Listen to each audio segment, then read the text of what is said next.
Assalamualaikum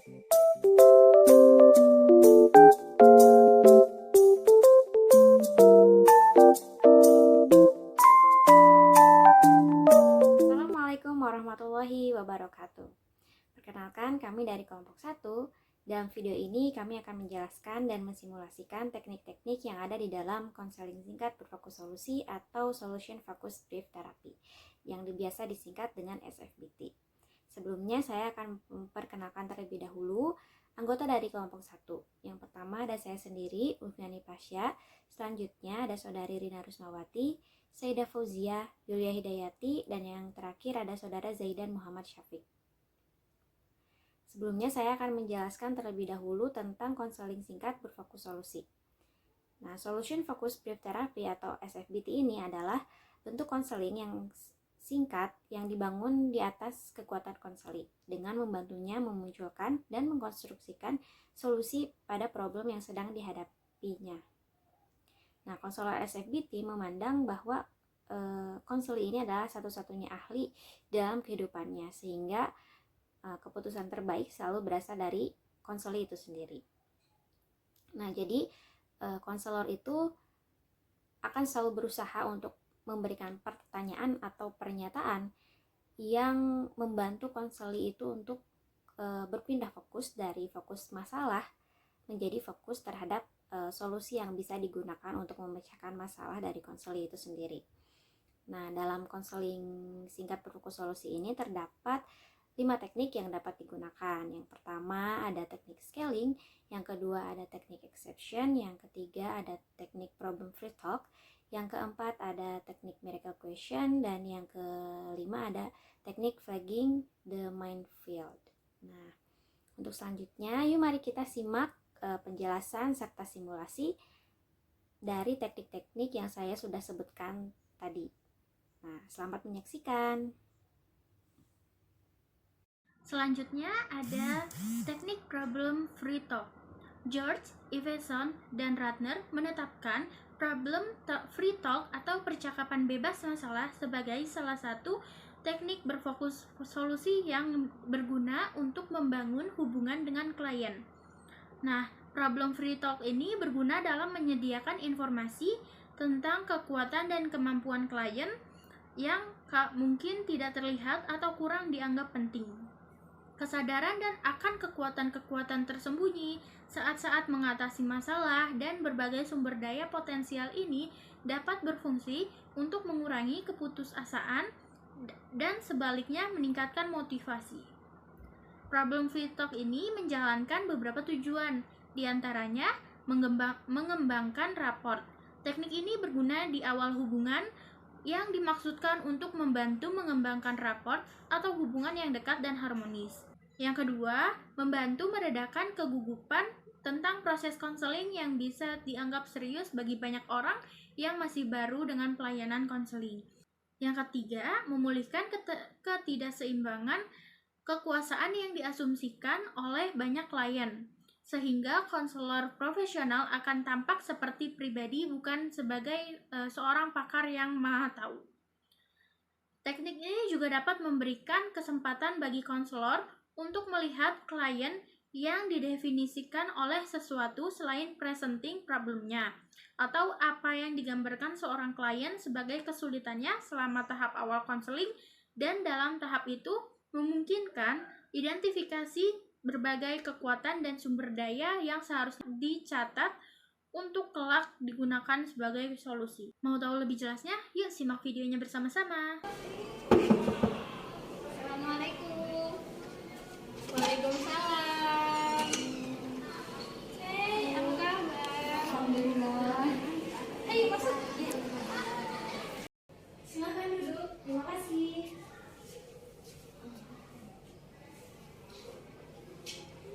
Kemarin tadi naik apa? Tadi aku naik naik angkot. Dari mana emangnya? Aku tadi dari Bandung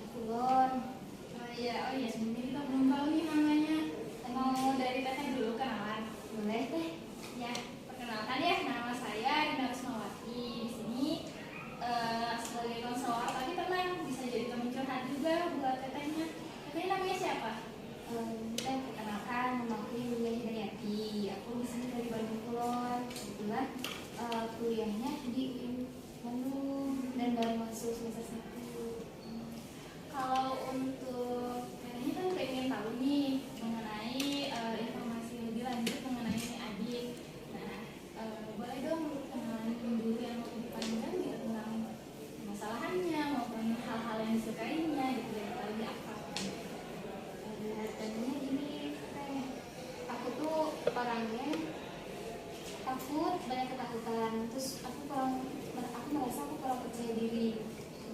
Kenapa? Karena selama masuk satu semester ini aku takut buat maju ke depan, kayak gak pede aja gitu maju ke depan pas presentasi.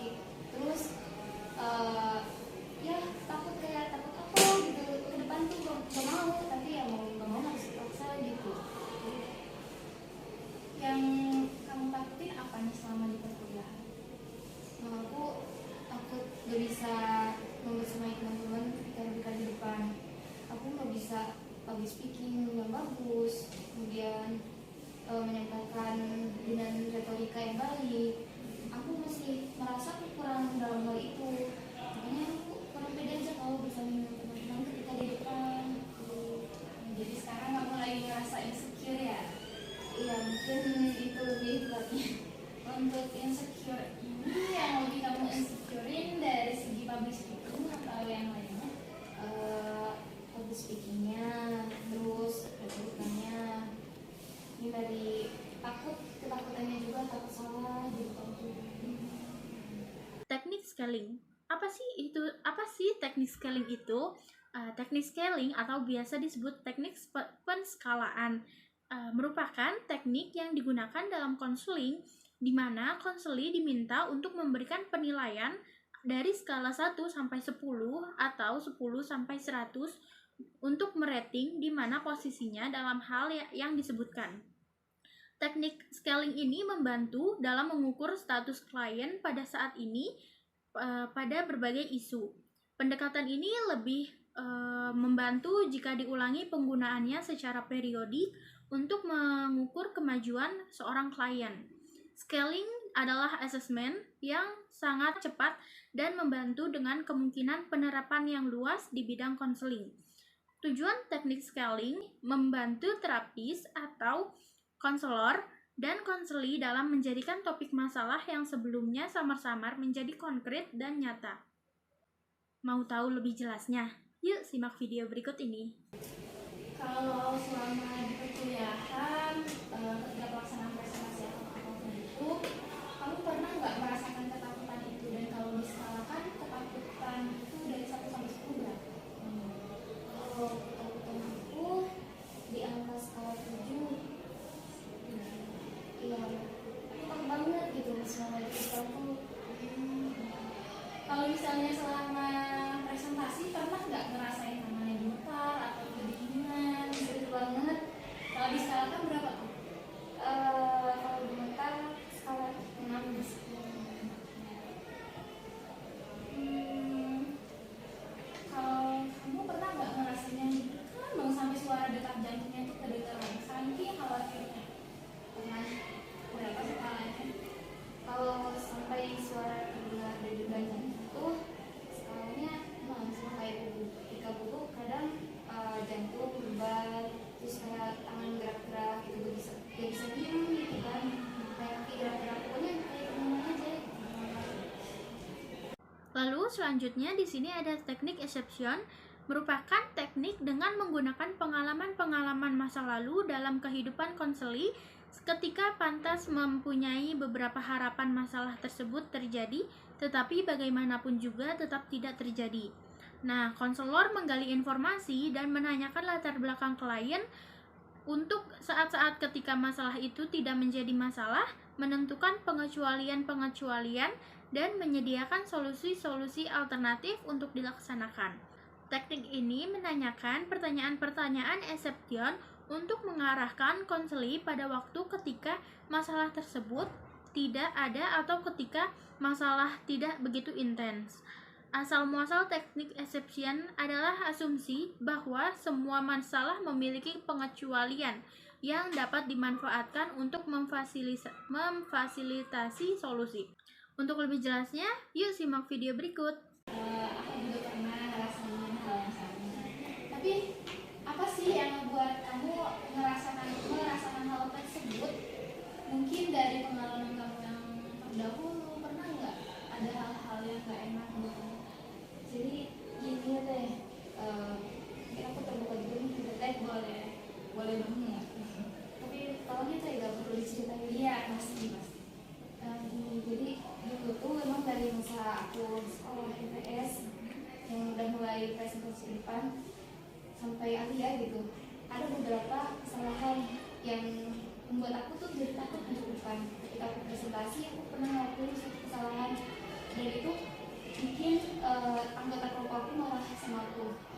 Mereka bilang sama aku, kok kamu gini aja nggak bisa, kok kamu gini aja nggak tahu apa-apa, dasar kamu orang nggak tahu apa-apa, kamu belum persiapan ya, kamu ini ya. Jadi cacian mereka gitu ke aku tuh, kayak aku ngerasa itu mungkin tindakan bullying juga ya, karena menurut aku kesalahan itu tidak terlalu besar, cuma mereka menganggapnya itu besar karena itu merugikan kelompok. Jadi aku takut kalau misalnya terus ke depan lagi presentasi sama kelompok atau mengecewakan kelompoknya lagi. Ya, makanya aku takut aja gitu, takut mengecewakan yang lain, takut pokoknya banyak ketakutan ketika aku menunjukkan semuanya.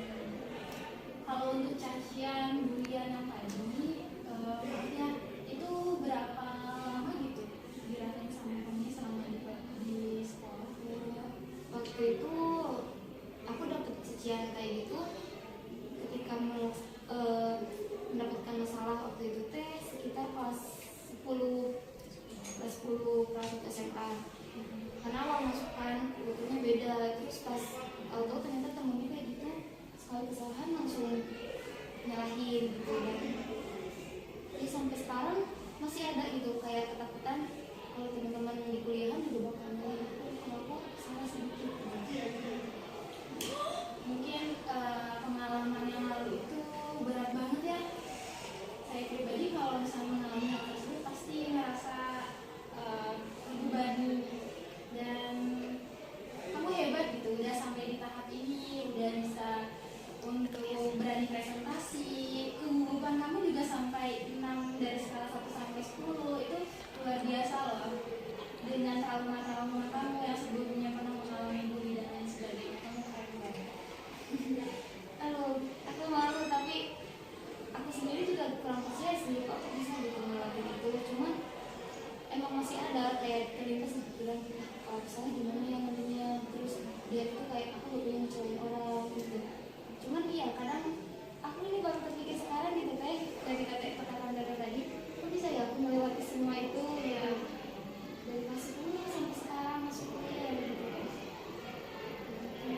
Kalau ada ketakutan atau hal-hal yang gak menyenangkan nanti ketika kita melakukan kegiatan tersebut, istilahnya kayak dejavu gitu, itu tuh gak masalah.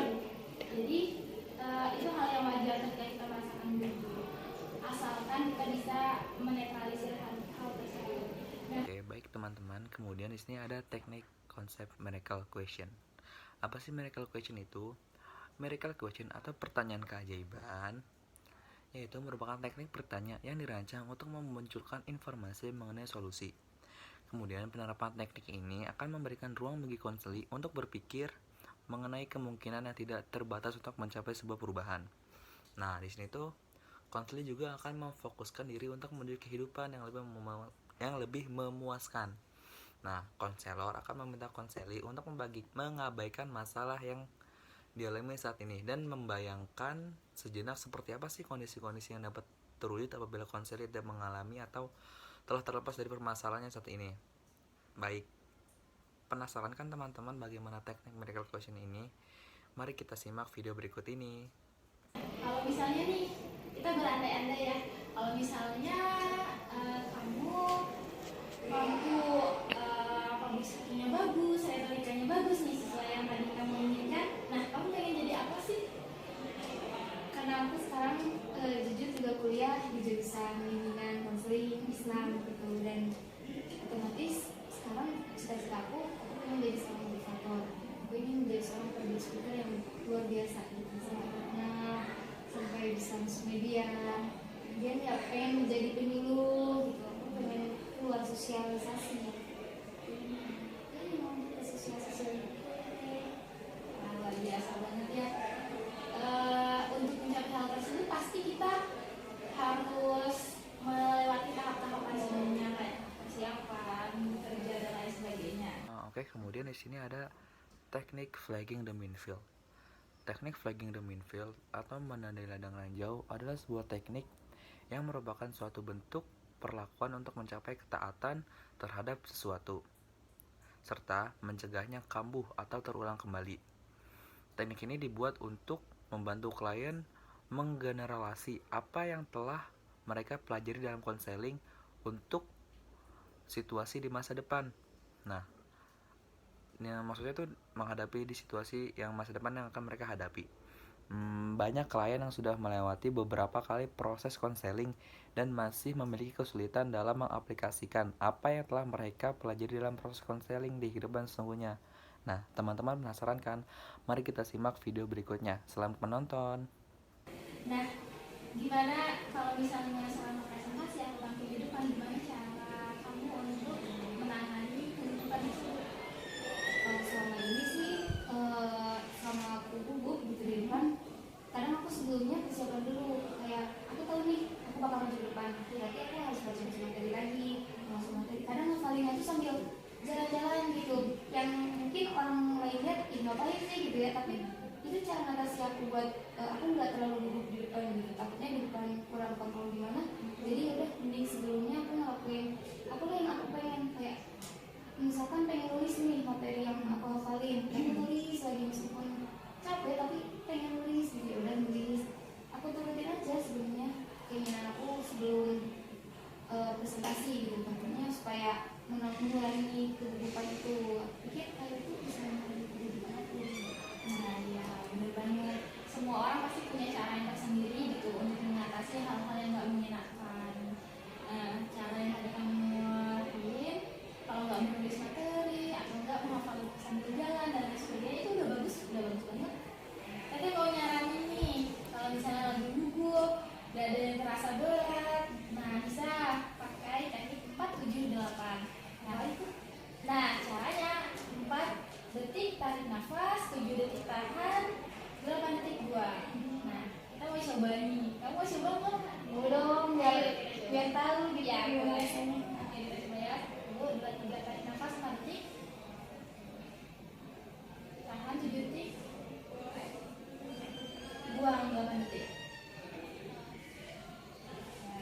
Nah, hal tersebut dilaksanakan berulang kali sampai kita merasa tenang. Jadi selain persiapan, teknik 4-7-8 itu juga sebagai acuan untuk kita merasakan hal yang lebih tenang. Teknik itu bisa dilakukan sebelum presentasi berarti ya. Bisa banget. Jadi gimana sekarang keadaan kamu udah lebih sehat, lebih tenang, lebih nyaman? Alhamdulillah teh setelah berkonsultasi dengan teh gitu, dan terpikir juga gitu ya, aku tidak terpikir aku bisa ya gitu sampai sejauh ini. Dan tadi dari cerita teh, oh iya aku bisa sejauh ini gitu. Terus dari teknik-teknik yang tadi sebutkan tadi yang 4-7-8, ini nanti aku akan coba mempraktekannya gitu sebelum presentasi, supaya aku bisa lebih tenang gitu. Dan ya mudah-mudahan ini berhasil gitu ya untuk merelaksasikan aku ketika di depan dan apa ya, menambah rasa kepercayaan diri aku gitu. Sebenarnya rasa insecure itu hal yang wajar ya. Kalau misalnya kamu nggak perlu membandingin kamu sama orang lain, karena orang lain belum tentu bisa jadi seperti kamu dan kamu juga belum tentu bisa jadi seperti dia. Tapi coba bandingkan diri kamu yang sebelumnya dengan diri kamu yang sekarang. Segitu luar biasanya loh perubahan kamu yang dari dulunya kamu sekarang sudah kayak berani, sudah keren banget. Masih banyak teh, aku juga baru menyangka sekarang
confidence kita teh bagaimana pilihan itu, apakah aku lebih baik, terus apakah aku udah bisa naik tangga satu persatu atau gimana, confidence kita teh selanjutnya. Makasih ya teh Ibu. Iya, makasih. Cuma kenal saya. Makasih ya teh. Nanti aku udah minta teh lagi ya. Iya. Kalau nanti tidak keberatan, oh nggak keberatan dong pasti. Makasih ya teh. Juga ya udah percaya. Kalau gitu, saya pamit dulu ya teh. Oh iya, mau langsung pergi. Iya, soalnya udah Apa cerah juga, namanya? mau naik angkot lagi. Oh iya, diantarin keluar. Sampai ketemu lagi ya. Iya teh, makasih banyak. Makasih ya teh. Makasih ya teh. Assalamualaikum.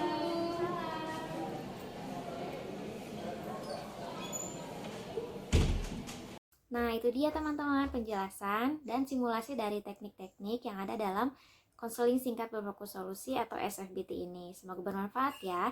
Sekian dari kelompok 1. Wassalamualaikum warahmatullahi wabarakatuh.